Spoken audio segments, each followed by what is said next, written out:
देव, ईश्वर किंवा परमेश्वर आणि आपण हे एकच आहोत का आपण हे वेगळे आहोत? ह्या दोघांमधला भेद कसा ओळखावा किंवा या दोघांमधला फरक नेमका काय आहे आणि हा फरक आपल्याला कशा प्रकारे आणि केव्हा समजू शकेल? जोपर्यंत आपण आपली भक्ती त्या उत्कंठावर्धक किंवा त्या अशा लेवलपर्यंत नेत नाहीत किंवा अशा एका स्थानापर्यंत नेत नाहीत की जोपर्यंत आपल्याला आपल्या स्वतःचा विसर पडून, ह्या मृत जगाचा विसर पडून आपण परमेश्वराशी तल्लीन होत नाही, तोपर्यंत हे दोघंजण एक आहे त्याची जाणीव होत नाही. ही समाधी अवस्था असते किंवा ही अवस्था जी असते ही एवढी तल्लीन झालेली अवस्था असते की एवढं एकाग्र मन आणि चित्त ठाई लागतं की आपण आणि परमेश्वर हे एकच आहोत हे जाणवायला लागतं. संत ज्ञानेश्वर महाराज परमेश्वराला कसं एकरूप आहे किंवा परमेश्वर आणि आपण एकरूप कशा प्रकारे होत आहोत, आपल्याला परमेश्वराचं निर्गुण असलेलं रूप माहिती आहे, पण परमेश्वर सगुण रूपात सुद्धा येऊ शकतो का आणि आला असेल तर तो मग कसा ओळखायचा किंवा आपण का ओळखू शकत नाहीत, यावर भाष्य करण्यासाठी त्यांच्या अभंगामधून आपल्याला सुंदर असं मार्गदर्शन करतात. संत ज्ञानेश्वर महाराज त्यांच्या एका अभंगामध्ये आपल्याला सांगतात, तू तो माझे मी तो तुझे, ऐका एक झाले तेथे कैचे तुझे. तू तो माझे मी तो तुझे, ऐक्य झाले तेथे कैचे तुझे. तू तो मी गा मी तो तू गा, अज्ञाने बापुडी नेनती पैगा. निर्गुण होत ते गुणासे आले, अज्ञान निरसुनी एकची झाले. ज्ञानदेव मने परतुनी पाही, जीवाचा जीवनू कवने ठाई. एवढ्या सुंदर अशा शब्दांमध्ये परमेश्वराचं आणि एका भक्ताचं नातं कसं असतं किंवा भक्त आणि परमेश्वर कशा प्रकारे एकरूप होतो हे दाखवून दिलेलं आहे. ज्ञानेश्वर महाराज म्हणतात की तू तो माझे मी तो तुझे, म्हणजे तू तूच आहेस आणि मी मीच आहे असं नव्हून, तर तू तो माझे मी तो तुझे म्हणजे मी तुझाच आहे आणि तू माझाच आहेस. आपण दोघं वेगळे नाहीत, हा फरक आपल्यामध्ये नाहीच आहे. जे तू आहेस ते मी आहे आणि जे मी आहे ते तू आहेस.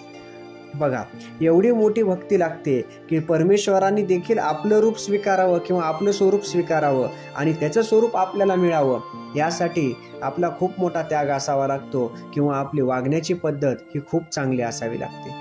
माणूस म्हणून जन्माला आल्यानंतर जर आपलं वागणंच व्यवस्थित होत नसेल तर मग परमेश्वर तरी कसा लवकर आपल्याला मिळेल. ऐक्य झाले तेथे कैचे तुझे. आता आपल्या दोघांमध्ये एवढा एकत्रितपणा आलेला आहे का आता ह्याच्यामध्ये दुसरा कोणता भावच असू शकत नाहीये.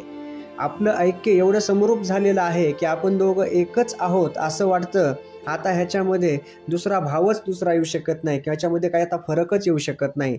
एवढं निष्ठावानपणे निरखून संत ज्ञानेश्वर महाराज सांगतात, तू तो मी गा मी तो तू गा.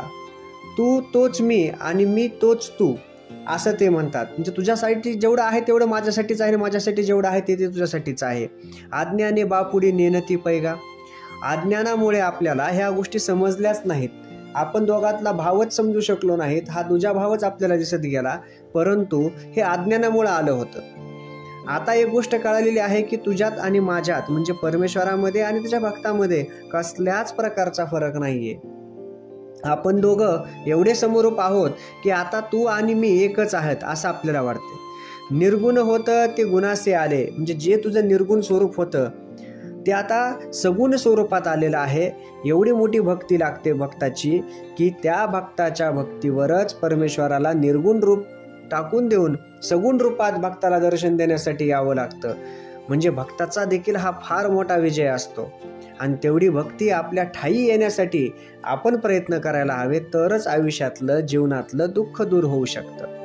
अज्ञान निरसुनी एकची झालो. आता हे अज्ञान आपलं निघून गेलेलं आहे की सगुण निर्गुण आता वेगळे वाटत होते, परंतु तुझ्या ह्या समरूप झालेल्या रूपामुळं तुझं आणि माझं हे रूप एकत्र झाल्यामुळं आता अज्ञानच हे राहिलं नाहीये. आता आपण एकच झालो आहोत. ज्ञानदेव मने परतुनी पाही, जीवाचा जीवनू कवने ठाई. संत ज्ञानेश्वर महाराज म्हणतात की आता कोणतीच गरज नाही आपल्याला परतून पाहण्यासाठीची. म्हणजे आम्ही आता असं परतून पाहतो की ह्या जीवाचं जे जीवन आहे हे परमेश्वर आहे, हे आता आपल्याच ठाई बसलेलं आहे. एवढं सुंदर ते सांगतात. परमेश्वराचं रूप देतात जीवनाला, म्हणून आयुष्य हे खूप सुंदर आहे. तसं जगता आलं पाहिजे, जगण्याचा प्रयत्न केला पाहिजे.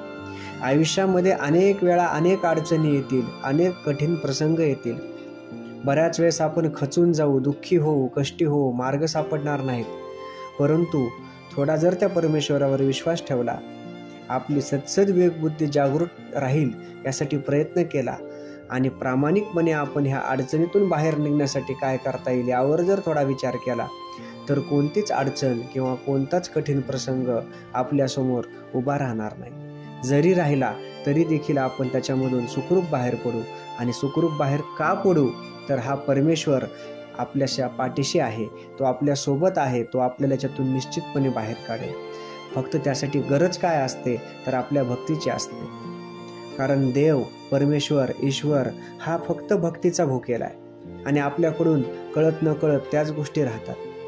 आपण अनेक गोष्टी करण्याचा प्रयत्न करतो, दुःखामध्ये त्याला आठवायचा प्रयत्न करतो, सुखामध्ये सुद्धा तो आपल्यासोबत असतो, तुम्ही जरी नाही आठवलं तरी. परंतु आपलं वागणं, कर्म हे जर चांगलं असेल, शुद्ध, निर्मळ, स्वच्छ असेल, तर मात्र परमेश्वराला आपल्या जवळ येण्यापासून कोणीही रोखू शकत नसतं. परमेश्वर जवळ आला म्हणजे काय झालं की त्याचं रूप आणि आपलं रूप हे एकत्र रूप होतं आणि हा निर्गुण रूपाचा परमेश्वर आपल्या भक्ताला दर्शन देण्यासाठी सगुण रूपामध्ये येत असतो. एवढं सुंदर असं विवेचन आपल्या अभंगामधून संत ज्ञानेश्वर माऊलींनी केलेलं आहे, जे की आजच्या काळामध्ये आपल्याला निरंतर मार्गदर्शन करणारं ठरतं. जय जय राम.